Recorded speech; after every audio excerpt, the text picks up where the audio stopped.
Tonight, an oil company is facing a fine for a spill, and we'll have these stories. Just a year after it opened, the province's first child and youth advocacy centre has shut down. We'll have more on that story coming up. Whether in the city or in rural places, the taps keep running with no end in sight. I'll have all about the growth of the craft brewery sector coming up.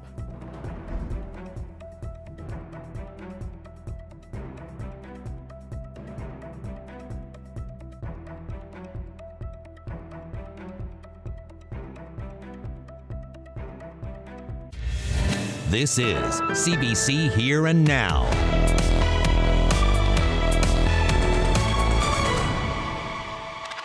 Good evening and welcome to Here and Now. Hibernia has to pay out hundreds of thousands of dollars after an oil spill 4 years ago. 1,200 liters of crude oil and water were released from the offshore oil project. The spill shut down production for several weeks. A monitoring system failed and oil was pumped out with ballast water. A total of 6 oiled birds were found. Hibernia pleaded guilty to a charge related to the spill and will pay a fine of $9,000. The company, though, will also have to pay out $310,000 into an environmental damages fund. For Ukrainian refugees in temporary housing, finding a more permanent home in the community has been tough. But for one newcomer to St. John's, the search is over. Serhiy Koretsky and his family are some of the lucky ones who have found a place to live. Here now's Talia Kliat has more. It's a good house. The search for this house in paradise has not been easy. Serhiy Koretsky has been looking since February, when he secured a job as a cabinet maker. I decided that I want to stay here with my family. I don't want to move in another province. I have work here. My kids have school, have friends. In a hot rental market, Koretsky says there aren't many affordable places big enough for his wife and 4 kids. When he did find somewhere promising, it was either too expensive or the landlord had multiple offers and chose a different tenant. It was a coworker who finally sent him the winning listing. There is looking house 5 families, and the landlord chose our family. It's really good. Since moving to Canada in December, this hotel has been home. But he's not alone. Nearly 250 other refugee families have been living here until they can find more permanent accommodation. In April, the Association for New Canadians sent some of those families letters letting them know they'd have to find somewhere else to live within 45 days. At the time, they were allowed to apply for an extension to their stay. But for many, including the Koretsky family, those extensions expire on August 3rd. Not all families, like my families, have houses, already find something for living, and it's a big problem. As people was really upset. Immigration Minister Jerry Burns says there won't be any evictions for vulnerable people living in temporary housing, but there is an expectation for others to move out. But for Koretsky and his family, finding a place to live before the deadline is a weight off their shoulders. And people is donate this dollhouse, big dollhouse. My kids have in Ukraine is almost the same. And when the Koretsky family moves out in the coming days, that dollhouse and the real one will be put to good use. Talia Kliat, CBC News, St. John's. Well, after years of work to make it a reality, a center to help youth get through traumatic times finally opened last year in St. John's. But in March, it quietly shut down, and little is being said publicly about what happened. Rob Antle has those details.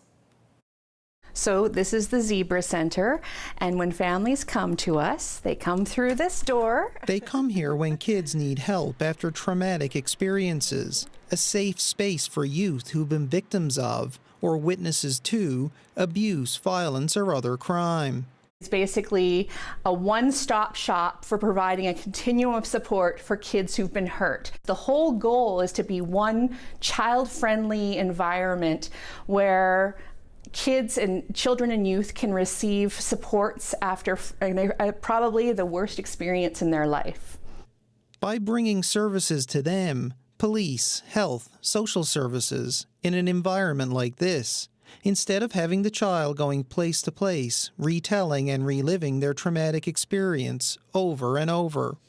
I'm biased, but I believe that the most trauma-informed approach is to incorporate a child advocacy center approach for caring and supporting children and youth who've been harmed, because I believe that they'll get the best care and they won't fall through the cracks. Zebra Center was the first, and there are now around 40 others just like it, either running or in the works across the country. Plans were announced here in 2019 to bring the concept to Newfoundland and Labrador with broad support. The fragmentation of service has resulted in young people falling through gaps. And when those services, when those opportunities to coordinate and tie responses together are missed, young people lose out. The North Star Center opened in early 2022 after years of planning and a pledge of roughly $700,000 in funding from the Federal Department of Justice. Then, in March of this year, it shut down. There are few answers why. Neither the volunteer board responsible for it, nor Key Assets, the nonprofit organization that hosted it, are doing interviews. Key Assets says they are no longer affiliated with North Star. In a statement to CBC News, North Star's board said the center closed on March 10th. The same day the center's coordinator resigned her position with Key Assets. And the center may open in a new location, possibly in conjunction with a youth care clinic offered by the health authority. Meanwhile, the province says children who need services are still receiving them, although not in one place. The Federal Justice Department provided cash to help get North Star up and running, and now says is working to determine next steps. And we'll have much more on that story on our website, cbcnews.ca/nl.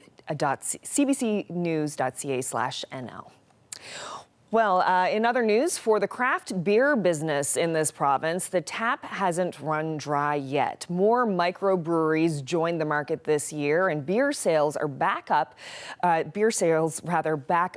market growth.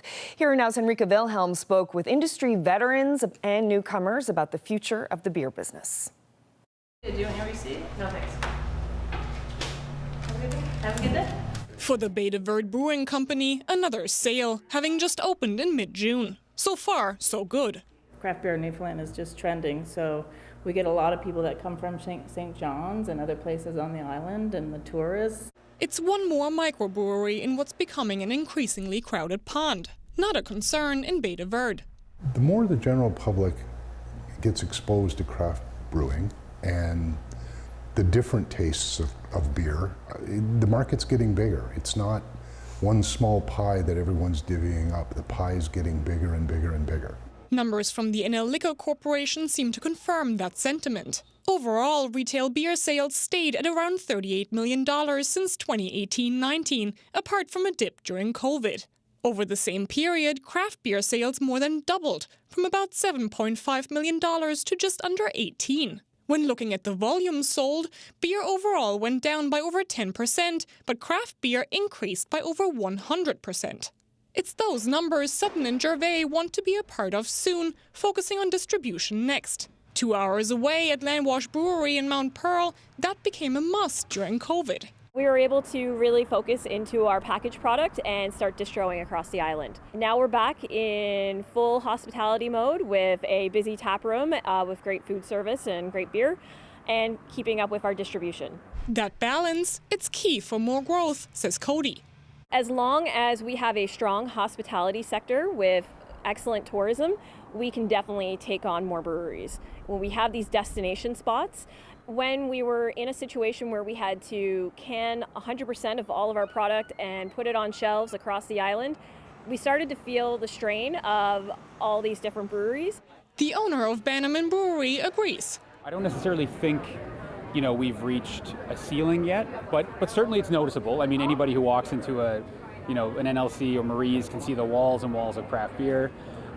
So yeah, we're definitely feeling it a bit.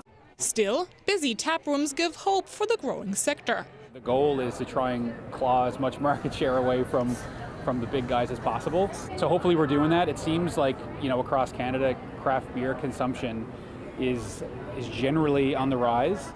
While the owners of all three breweries are hopeful for the future of craft beer, Cody wants to see more suppliers within the province, and Maloney stresses the need for continued funding. Henrike Wilhelm, CBC News, St. John's. Well, the Commissioner of Legislative Standards says the Premier didn't do anything wrong when he went on vacation at a fishing lodge owned by a friend who's also developing a big hydrogen energy project. Ann Chafe says the ethical screen meant the Premier hasn't been involved in decision-making on the energy project. She says since being elected, Premier Furey took proactive steps consistent with best practices to avoid being placed in a conflict of interest. The Premier insisted he paid for the trip to the expensive fishing lodge, and the report backs him up. Chafe wrote, both myself and legal counsel were given the opportunity to view a receipt confirming the trip was paid from personal funds.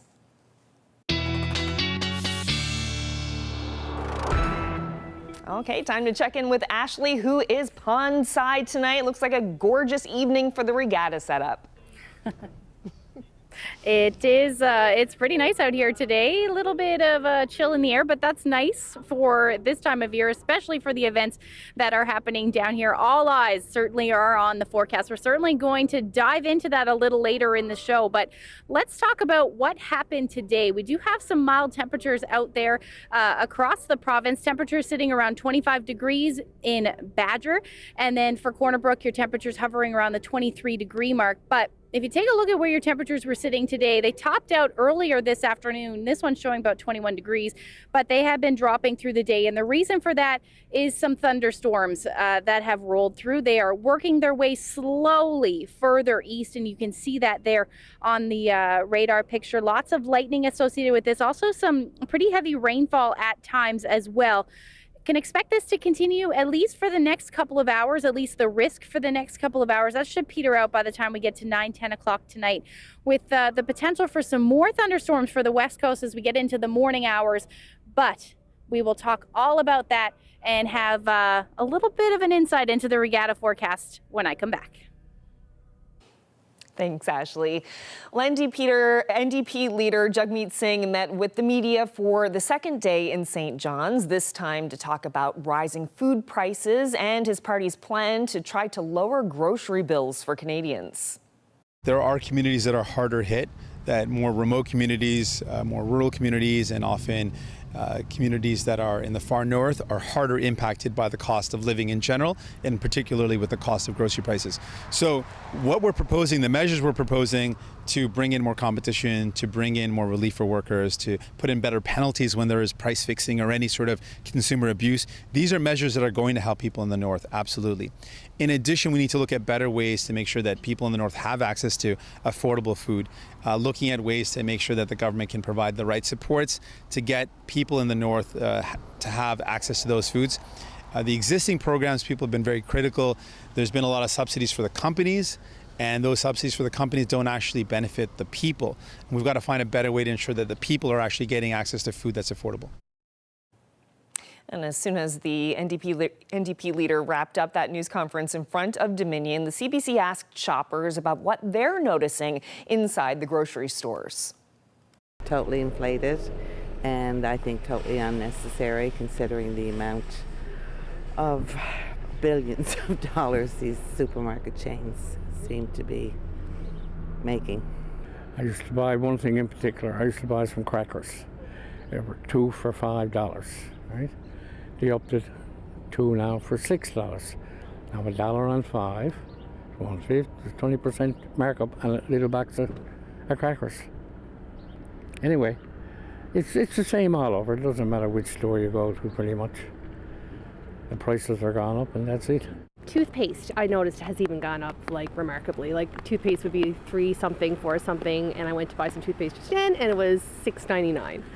So it's a huge increase, and even if you do have a decent paying job, it's difficult to make all the ends meet sometimes. Cooking oil price, I think went up like triple the price in Costco, and everything go up. And the funny thing is, at Walmart, I buy the Coffee Crispy. One package has used to have 10 pieces, and the other, that's about 1 year ago. And this year I went to Walmart. I bought the same package. I said, oh, it's still $2 a package. That's great. But after I opened it, it's only had 9 cookies inside, not 10. Well, in many parts of the province, Pride activities and celebrations have wrapped up, but in Western Labrador, they're just beginning. Here Now's Daryl Din explains why the towns there feel it's important to recognize Pride. The Labrador West Pride Committee kicked off the week of events with not 1, but 5 flag raisings across Wabash and Labrador City. The Pride co-chair says it's important for people in the community to know why they're welcome and celebrated. So really it's about visibility and showing the support from the town, letting anybody out there who may be struggling or working through their identity, to let them know that they've got the support both from our committee, but the towns in general. One of the first publicly out people in Labrador West was Ray Condon, an educator and HIV advocate. The local MHA feels like Condon led the way in acceptance. And we continue to celebrate, his life and his achievement that, bringing inclusiveness and, education of this into Labrador West. And we've been very thankful that we've had such a very inclusive community. The mayor of Labrador City says it's important that the community is safe for everyone. We need inclusion and diversity, and we as leaders need to step up and make sure that happens. Inclusion and diversity means equal for all. They need to be included. And I think for me, psychological safety is important, and if we don't have the raising of the flag, and I think one of the Pride members just said it best then, if we can help one person today by raising a flag, that's tremendous. It will be a week of many events, from poetry readings, a parade, and of course a drag show with local performers, to name a few. Daryl Din, CBC News, Labrador City. Well, it's almost race day. The Royal St. John's Regatta should take place tomorrow if the weather holds. CBC's Heather Gillis and Katie Breen will be competing. And last night, they taught us about how car wax is a crucial part of protecting a rower's derriere. Well, tonight, they face off to see who can set up their footing faster.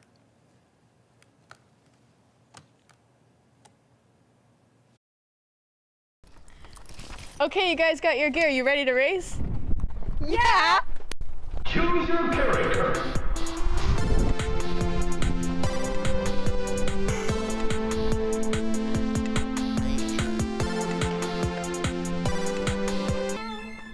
Are you ready, number 1? Are you ready, number 2?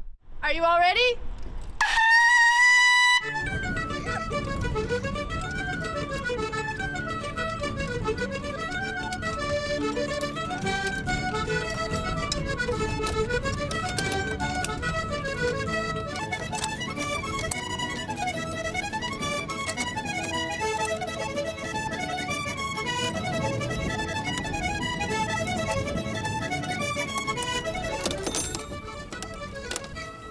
Too much! No!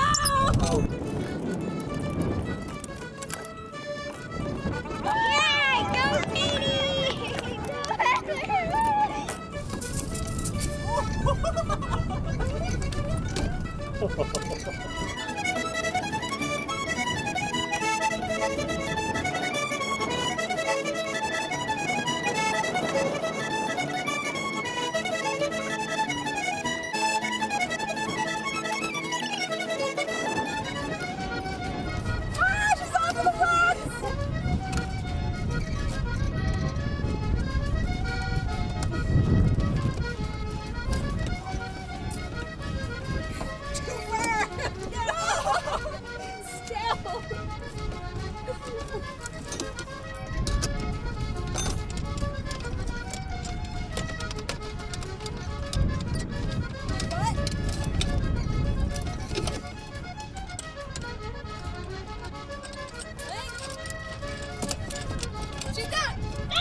Oh, it's not done yet. Oh, I'm done. Strapped in. What? I gotta strap in. Oh, oh! I don't know. Does that make Heather the winner? It was so close. It was so close. Let's just call that a tie.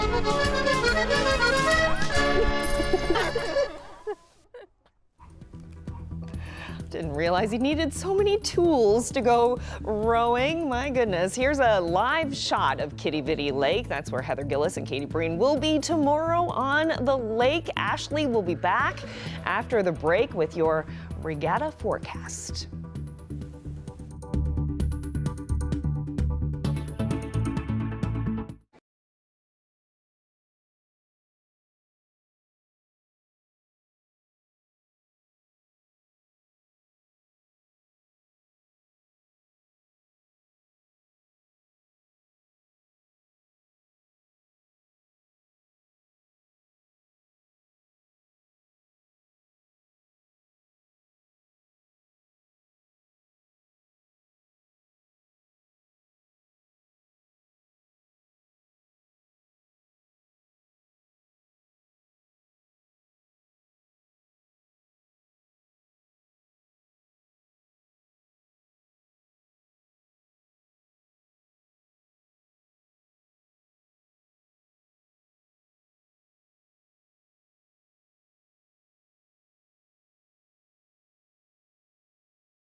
Well, I know some people out there have been hoping for cooler temperatures, but I bet this is not what they had in mind. Candace Gowden took this video of her drive on the Trans-Labrador Highway back to Labrador City. My goodness, with all the heat they've been having, and then this, what a change. So what was that exactly? Was that snow? Ashley Brahweiler is here now. So Ashley, what are we seeing there on the ground in Labrador? Yeah, it certainly looks like snow. No, that was hail. There were some thunderstorms that were moving through yesterday that were fairly heavy, fairly strong, in fact, and some of them did drop some of that hail fairly quickly, but it is all melted now. Temperatures recovered today, and it doesn't take long for that hail to melt. But we are seeing some thunderstorms as well for portions of the west coast. Let's take a look at that.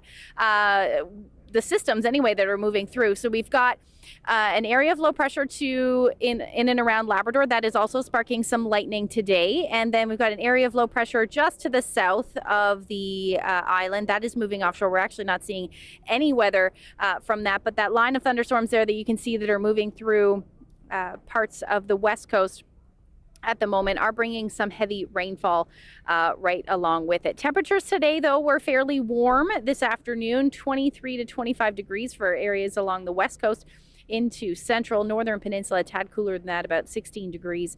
And then your temperatures across Labrador between 11 and 19 through the afternoon today.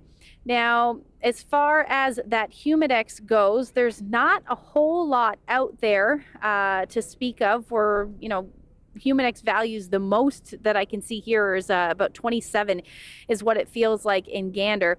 But other than that, the dew points are relatively comfortable. Some showing, between 15 and 17 degrees. That is what's making you feel a bit muggy out there. But for the most part, most of us are sitting into some fairly comfortable air. And really, that is what is going to continue over the next couple of days.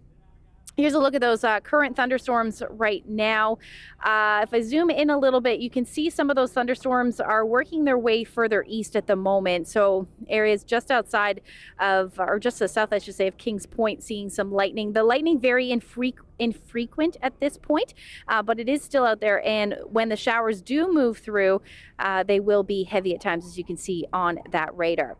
Now, over the next couple of hours, the risk of thunderstorms should end. The lightning up across Labrador is very infrequent as well, but that risk will still exist for the next couple of hours. Otherwise, through the overnight tonight, we're looking at the potential for some fog patches, especially for eastern areas of the Avalon and along the northeast coast there, where you'll see some fog patches. And that's the story as well for coastal areas of Labrador. Even back through Happy Valley, Goose Bay and Lab City, you will likely see some fog patches develop through the overnight. And as we get into the early morning hours there on the west coast, there is a risk we can see some thunderstorm activity as well. Now, as far as your temperatures are concerned, between 8 and 9 degrees up across northern and western Labrador. The rest of the Big Land will sit between 11 and 12 overnight tonight. And then for the island, your temperatures will sit somewhere between 10 and about 16 degrees overnight. Generally, light winds the story. Now, as we head into tomorrow, all eyes on the forecast, that's for sure, but we'll still see that risk of some thunderstorms in the early morning hours for the west coast. That will clear as the day goes on. We may see the risk pop up, very slight, but that risk pop up through central portions of the island as well. Up across Labrador, widespread showers, also the risk of some thunderstorms, but it'll be very scattered in nature if they do develop. And overall, a cloudy day. Can't rule out the chance of a few showers for the Avalon either. But if you are planning on playing Regatta roulette. At this point, I have a green light. The forecast looks pretty good. No set bedtime at this point, but here's a look at the forecast just in case you want to make your own call. The winds will gust a little higher as we head into the afternoon hours, but again, that chance of showers will still roll through as we head into the afternoon hours. But a little later in the show, I am going to talk to someone who will make the call. We'll talk about the no-go or go forecast when I come back a little later. Well, some relief for residents in Clarenville. The town says it's now safe to drink the water. There was a non-consumption order in place since Sunday after a motor vehicle accident raised concerns about a possible fuel spill in the water supply. Residents were told not to drink or cook with tap water. They couldn't even brush their teeth with the town's water, but that's all changed now. So let's bring in Clarenville Mayor John Pickett. So Mayor Pickett, what's the latest on this situation?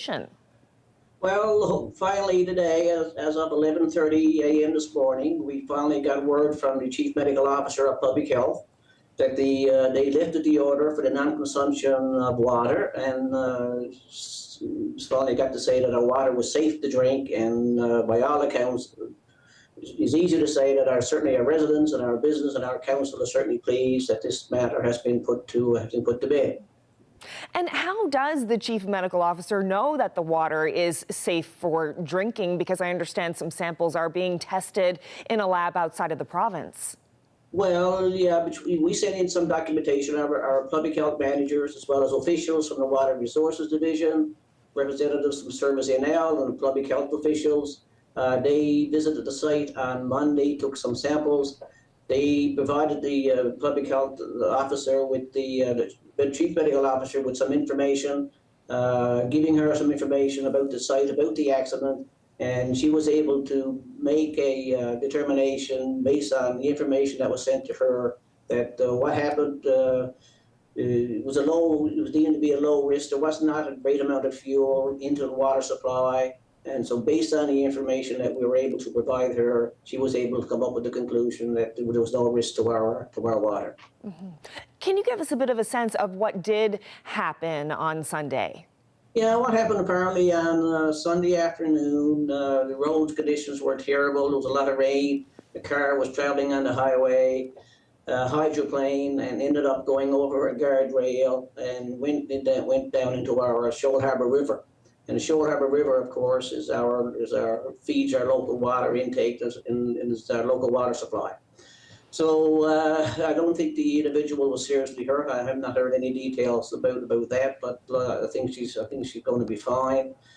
And our fire department was involved immediately after hearing of the accident. Our public health manager was contacted, and what they did is they contacted the provincial spills team from the province based on the information that was given to them. They advised our town to put on a non-consumption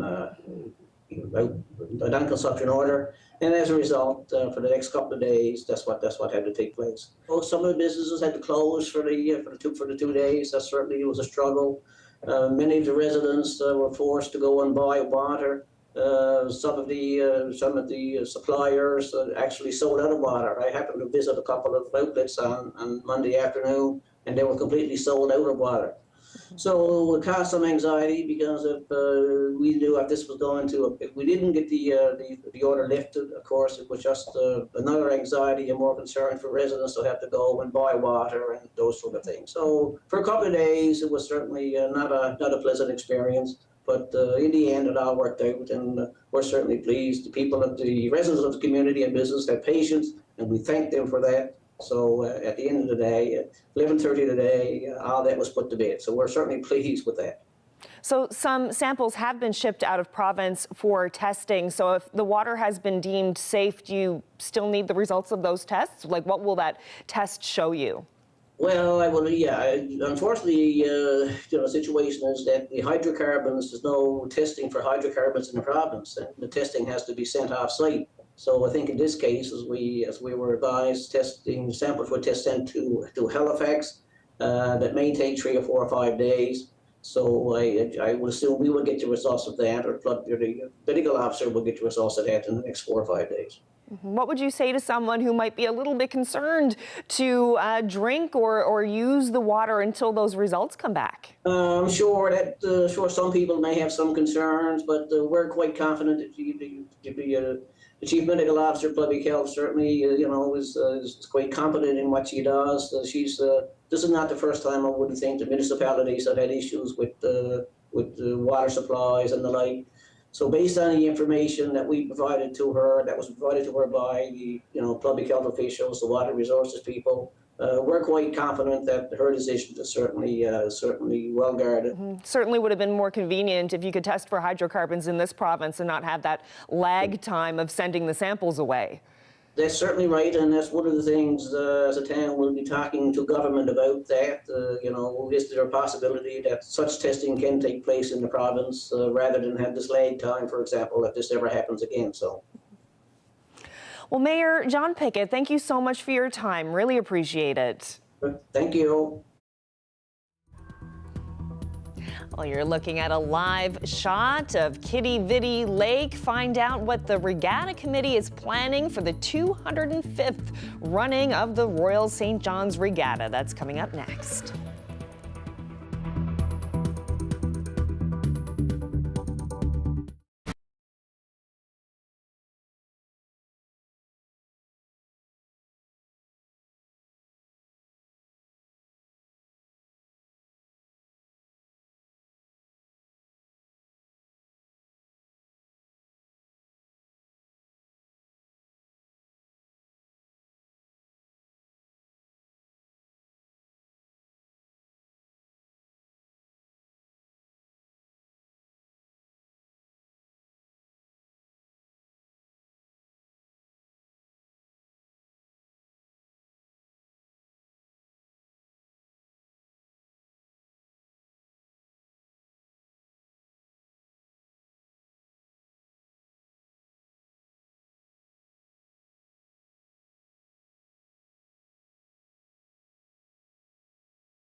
So earlier in the show, I talked about the forecast for tomorrow, but that is not my call. It's actually, in fact, up to the Regatta Committee for the 205th Royal St. John's Regatta.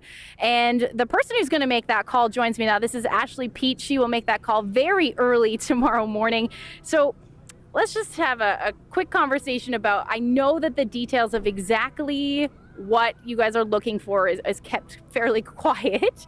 The forecast doesn't look too bad, but what is it exactly that you are looking for that call tomorrow morning? So in the morning, we're looking at what the forecast is for the whole day. So starting with the first races at 8 a.m. and then as the weather changes throughout the day. So really looking at the wind speeds, what are the wind directions, in order to ensure we have safe rowing conditions for the participants out on the lake.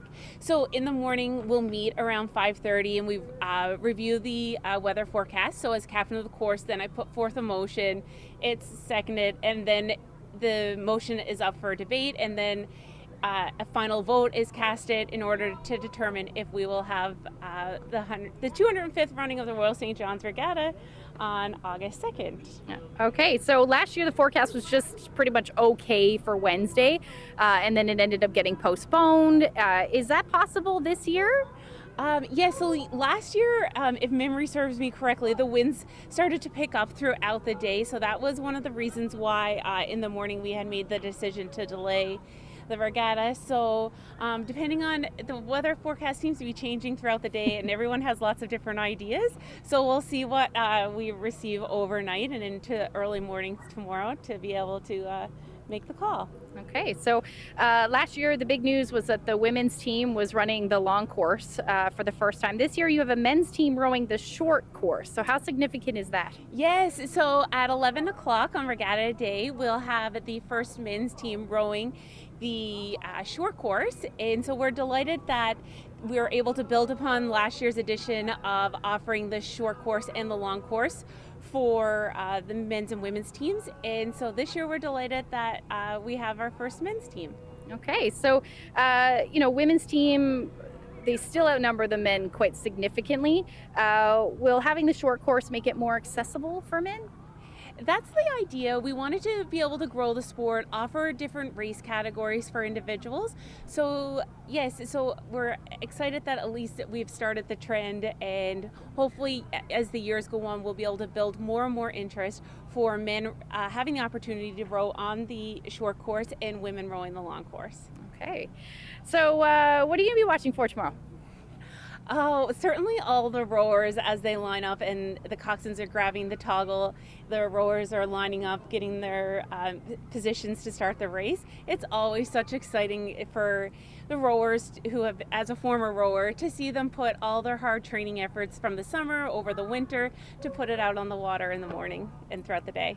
Okay, well, awesome. Well, hopefully we know the call will be made tomorrow morning, but hopefully it's a go for tomorrow. And if it is, I'll see you here tomorrow morning. Awesome. Thank you so much. Thanks for coming. Well, when painters put their brush to canvas, the paint they use can come from around the world. But one artist in St. John's is using plants from this province to paint local remedies. The CBC's Martin Jones stopped by Old Trout Studio to find out more. These are several paintings of lupins, and I did these using ink that I made from lupins. So bricolage refers to making something out of found items, and a lot of artists use that, with making sculptures and various things like that. I make all of my inks and dyes and pigments from items that I find when I go out foraging. So every time I go for a walk, I'm picking, some leaves off trees and finding new flowers or finding a rusty nail. And I can use pretty much everything that I find to make something. What drew you to bricolage in the first place? I was definitely drawn to using natural ingredients in my art practice. I had been using watercolors for a long time. I had been playing with acrylics and a few other media. And then my friend gave me a bouquet of flowers for a housewarming gift. And there was this magnificent gladiola in it, and it was purple. It was the deepest purple. It was just one of the most gorgeous colors I've ever seen. And I thought, wow, wouldn't it be nice if I could get a watercolor that color, because I've never seen it. I thought there must be a way to draw out that pigment, and I started to read a little bit about it and experiment, and yeah, that worked. It came out green, but it worked. Yeah. I got something. It wasn't what I expected, which is even more exciting and interesting to me, because no matter what I do or how long I've been doing this, I'm always surprised. This is some St. John's wort that I picked up on my way here this morning at a park just down the road. And this is not local vodka, it is from the Annapolis Valley. I'll just pour a little bit in. Now, what color do you think this is going to be? Well, I'm going to say yellow and green, so like somewhere in that, right? Somewhere in that. That's what I thought too. And when I did this the other day, I was completely shocked. I thought I had done something wrong.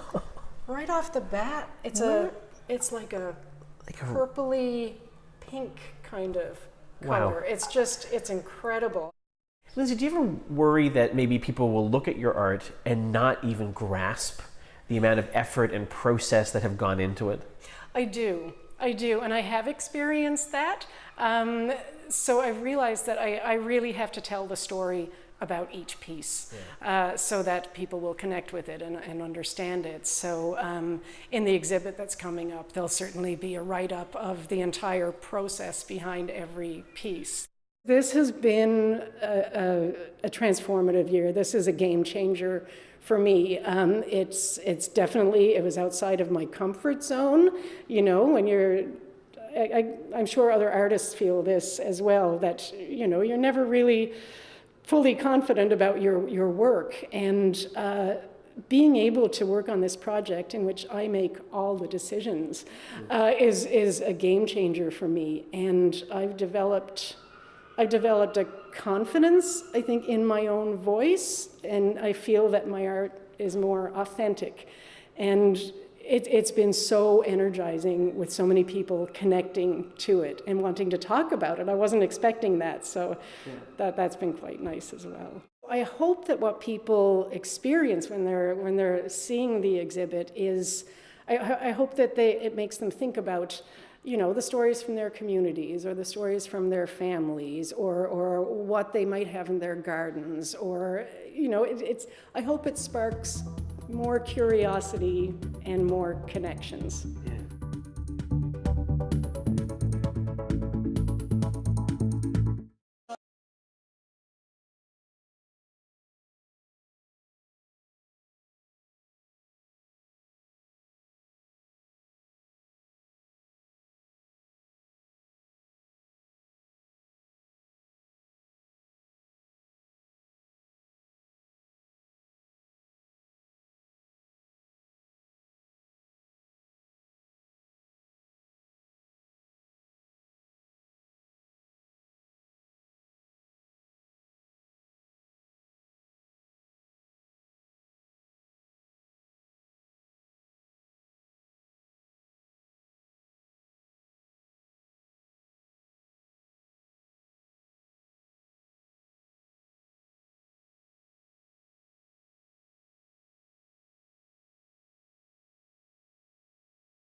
The parent company of Facebook and Instagram says it's officially moving to end news access for Canadians on those platforms.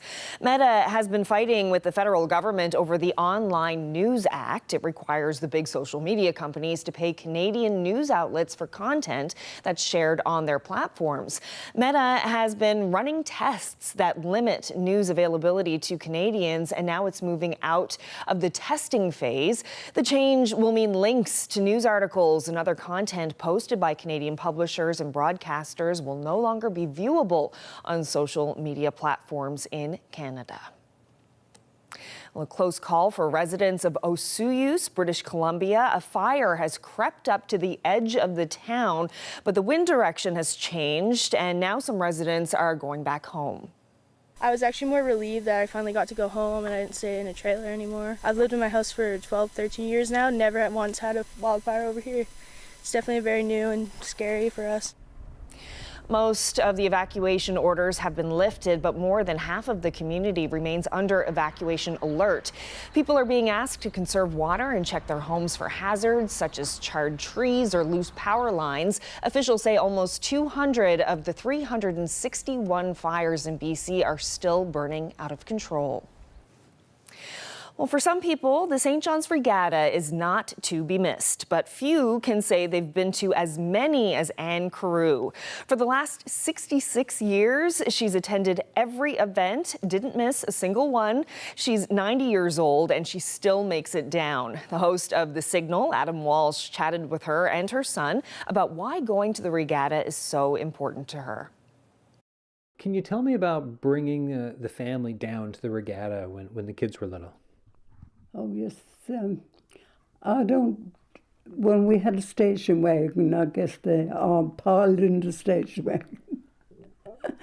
And we took them down, and they were all good children, so we didn't have too much trouble. Yeah. So they pile into the station wagon, go down to the regatta, and then they were all cheering on Dad, was it? Oh, yes. She's been going to the regatta since the 50s, and especially in recent years, you'll see her down there at 8 in the morning to watch the first races of the day. And since 2005, I've been there most years. So she comes down to watch us row and watch her grandchildren row. And she'll also go back and see the championship race at the end of the day. Have you missed a race since the 50s? No, not one. That's a pretty good streak. Yes, it is. Yeah. What else is your favorite thing during the regatta? What's something that you really love seeing or doing? Well, to see people that I haven't seen probably since last year this time. It's pretty exciting. And usually everybody comes, they know where I sit, and I've been sitting there over the years. It's a great feeling knowing that we have carried on a tradition from the 1950s. Dad rode for 7 years in the 50s, and for the past 20 years or so, his grandchildren and his children have carried on the tradition. So we love going down to the pond, and the Royal St. John's Regatta means everything to us.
Well, time to check in with Ashley, who's pondside tonight at Kitty Vitty Lake. So I guess for folks wondering about whether the regatta is going to go ahead tomorrow, it's looking good, but still, you just never know. If there's some issue with the wind or something like that, there's still a chance they could call it off. Yeah, I mean, we all know things change. It feels like minute by minute as far as the weather is concerned. But folks down here very much getting excited. Lots of people enjoying supper down here tonight. But like you said, we'll have to see as we head into tomorrow morning. But let's take a look at the forecast quickly for tomorrow across the province. It does look like temperature around 21 degrees in St. John's. It'll feel a tad humid, but quite comfortable. Pretty much across the board, we're looking at those temperatures between 19 and 22 up across Labrador between 11 and about 18 degrees. But again, that risk of thunderstorms for Labrador and then parts of the west coast as well as we head into tomorrow. Looking at Thursday's forecast, it's a beautiful forecast. In fact, lots of sunshine. We may see some showers again along the western portion of the island. Same thing for all of Labrador. A few peaks of sun, though, for Happy Valley Goose Bay and then towards the coast as well. You can see those temperatures jumping up there pretty significantly, anywhere from 21 to about mid to high 20s for southeastern Labrador. And then as far as the weather is concerned, you're still looking at that chance of showers. Now, as we head into Friday, a pretty lovely day again, mostly seeing those sunshine icons there. Temperatures are starting to warm up a little bit, so we're talking about the mid to upper 20s for central and western portions of the island. Otherwise, temperatures for the northern peninsula, southwest, and eastern areas will sit somewhere between 20 and 21 degrees through the day. Now, as far as Labrador is concerned, you're still going to be into the mid to upper 20s, still looking at that chance of showers for Cartwright, and pretty much across the board, northern Labrador, you're looking at your temperature around 12 degrees. Now, the long range forecast, not really moving too much. We're going to see a little bit of a cooling trend as we head towards the weekend, 18, 19 degrees. Does look like we'll see some rain to end out the weekend in St. John's and eastern Newfoundland, about 19 degrees for your Sunday. For central Newfoundland, you're looking at a similar forecast until we get to Sunday, essentially, with the periods of rain. Same thing for western Newfoundland, with those temperatures sitting between 17 and 18 degrees. And then for eastern Labrador, generally cooling down, but certainly for the west, it looks like a gray and wet couple of days. Just before we leave you tonight, wanted to share this photo. This is Gander River. Bob shared this great shot with us, and if you have any weather photos that you would like to share with us, you can send them to my Facebook page, but the best place is to email them to nlphotos@cbc.ca. That was a great shot. Thanks so much for that. And Ashley, it looks like there's quite a few people down there. What's the crowd like? Are vendors setting up? What are you seeing back there? Well, I can smell the vendors. It smells delicious. It's cruel to be down here before supper time. But yes, I may head down there and grab a few bites to eat. But yeah, lots of people are enjoying it. And hopefully it turns out to be all of us down here again tomorrow. For sure. I'll be down there tomorrow too, along with so many others. Hopefully, if it goes ahead, we'll find out bright and early tomorrow morning. Well, that's it for us. Thank you so much for joining us tonight. Have a great evening.